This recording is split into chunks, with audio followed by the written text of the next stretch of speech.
السلام علیکم دوستوں، ہماری آج کی ویڈیو جو ہے وہ اس سیریز کا اگلا حصہ ہے جس کا نام تھا انسانی تاریخ کی عظیم شخصیات۔ دوستوں، اور آج ہم جس شخصیت کے بارے میں بات کریں گے ان کا نام تھا نسیم حجازی۔ نسیم حجازی کا شمار 20ویں صدی عیسوی کے مشہور ترین اردو ناول نگاروں، ادیبوں اور صحافیوں میں ہوتا ہے۔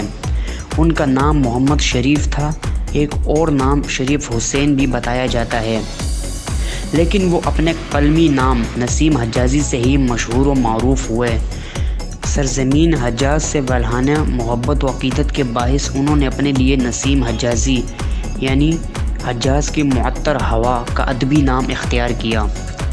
وہ 19 مئی 1914 کو مشرقی پنجاب کے ضلع گورداسپور کے ایک گاؤں سوجان پور میں پیدا ہوئے۔ ان کے والد چودھری محمد ابراہیم کا تعلق متوسط طبقے سے تھا اور وہ محکمہ ماہی پروری میں انسپکٹر تھے۔ نسیم حجازی نے 1932 میں مشن ہائی اسکول دھاریوال ضلع گورداسپور سے میٹرک کا امتحان پاس کیا۔ 1938 میں اسلامیہ کالج ریلوے روڈ لاہور سے BA کیا۔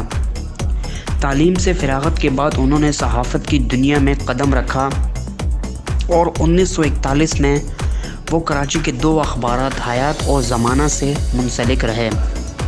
بلوچستان اور بالائی سندھ میں تحریک پاکستان کو مقبول عام بنانے کے لیے انہوں نے میر جعفر خان جمالی کی 7 روزہ تنظیم کے مدیر کی حیثیت سے بھی کام کیا۔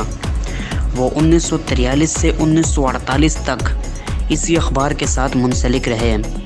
اس کے بعد 1949 سے 1952 تک روزنامہ تعمیر راولپنڈی کے مدیر کے طور پر خدمات انجام دیں اور اسے باہم عروج تک پہنچایا۔ 14 اگست 1953 کو نسیم حجازی اور چودھری عنایت اللہ نے روزنامہ کوہستان راولپنڈی جاری کیا، جس کی ادارت کے فرائض بھی نسیم حجازی نے سنبھالے۔ اس اخبار نے مقبولیت اور کامیابی کی منزلیں بہت تیزی سے طے کی، جس کے بعد وہ لاہور 1956 اور پھر ملتان 1958 سے بھی شائع ہونے لگا۔ کوہستان دیکھتے ہی دیکھتے پنجاب سے شائع ہونے والے تمام اخبارات پر بازی لے گیا اور اس کا طوطی بولنے لگا۔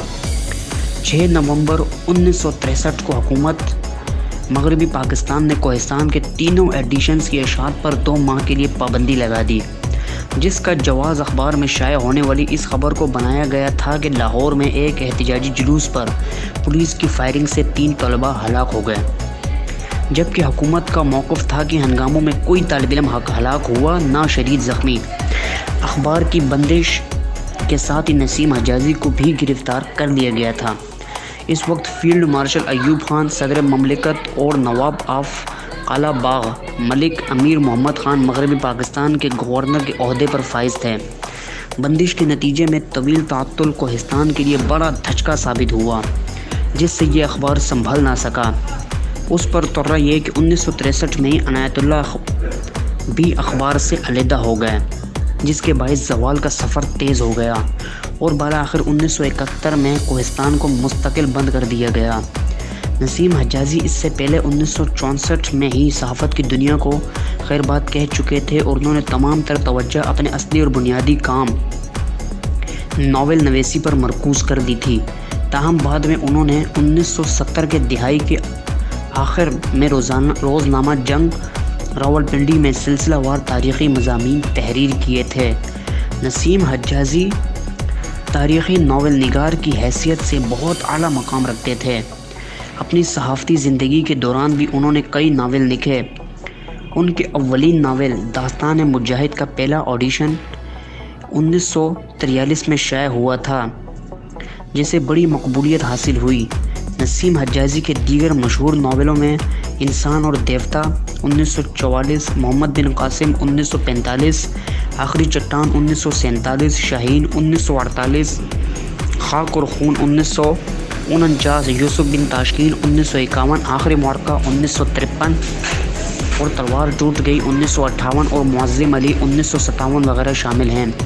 عملی صحافت سے کنارہ کشی کے بعد انہوں نے کیسر و کسرا 1964، قافلہ حجاز 1968 اندھیری رات کے مسافر 1974 کلیسا اور آگ 1978 قلم بند کیے۔ ان میں سے بیشتر ناولوں کے چینی، سندھی، بنگالی اور دیگر زبانوں میں بھی ترجمے شائع ہو چکے ہیں۔ نسیم حجازی نے ناولوں کے علاوہ طنز و مزاح پر مبنی کتب بھی تحریر کی، جن کے عنوان 100 سال بعد، سفید جزیرہ، پورس کے ہاتھی اور ثقافت کی تلاش ہیں۔ نسیم حجازی نے مسلمانوں کے عروج و زوال، تاریخ اسلام کی اہم شخصیات و ادوار کو اپنی ناول نگاری کا بنیادی موضوع بنایا۔ مشہور شخصیات کے حوالے سے محمد بن قاسم اور یوسف بن تاشقین ان میں خاص اہمیت کے حامل ہیں۔ آخری معرکہ، قیس و کسر اور قافلہ حجاج اسلامی تاریخ کے سیاسی و عسکری عروج کا مظہر ہیں۔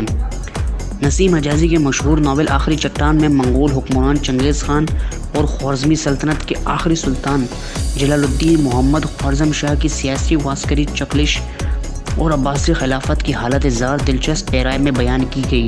دیگر ناولوں میں شاہین، کلیسا اور آگ، اندھیری رات کے مسافر اور یوسف بن تاشقین نہ صرف مسلمانان اندلس کی عہد کی بھرپور عکاسی کرتے ہیں، بلکہ ان سے یہ بھی پتہ چلتا ہے کہ کس طرح اسپین میں عیسائیوں نے پہلے یہودیوں پھر مسلمانوں کو اپنا ہدف بنایا۔ دوستوں، آخری ایام میں ممتاز ایٹمی سائنسدان ڈاکٹر عبدالقدیر خان کے توجہ دلانے پر وہ سیاچن کے محاذ پر افواج پاکستان کی جاں بازی کے پس منظر میں ایک ناول لکھ رہے تھے، مگر شدید بیماری اور علالت کے باعث اسے مکمل نہ کر سکے۔ دوستوں، نسیم حجازی نے 2 مارچ 1996 کو راولپنڈی میں وفات پائی۔ انہیں اسلام آباد کے مرکزی قبرستان میں سپرد خاک کیا گیا اور یوں بہت سے تاریخی کرداروں کو زندہ جاوید بنانے والا قلمکار خود بھی تاریخ کا حصہ بن گیا۔ تو دوستوں، آج ہم نے جس بارے میں معلومات حاصل کی، جس شخصیت کے بارے میں، وہ تھے نسیم حجازی۔ دوستوں، انشاءاللہ ہم اگلی ویڈیو میں پھر ملیں گے، ایک نئی ویڈیو، ایک نئی تاریخ، ایک نئے تاریخی کردار اور ایک نئی سیریز کے ساتھ۔ تب تک کے لیے اللہ حافظ۔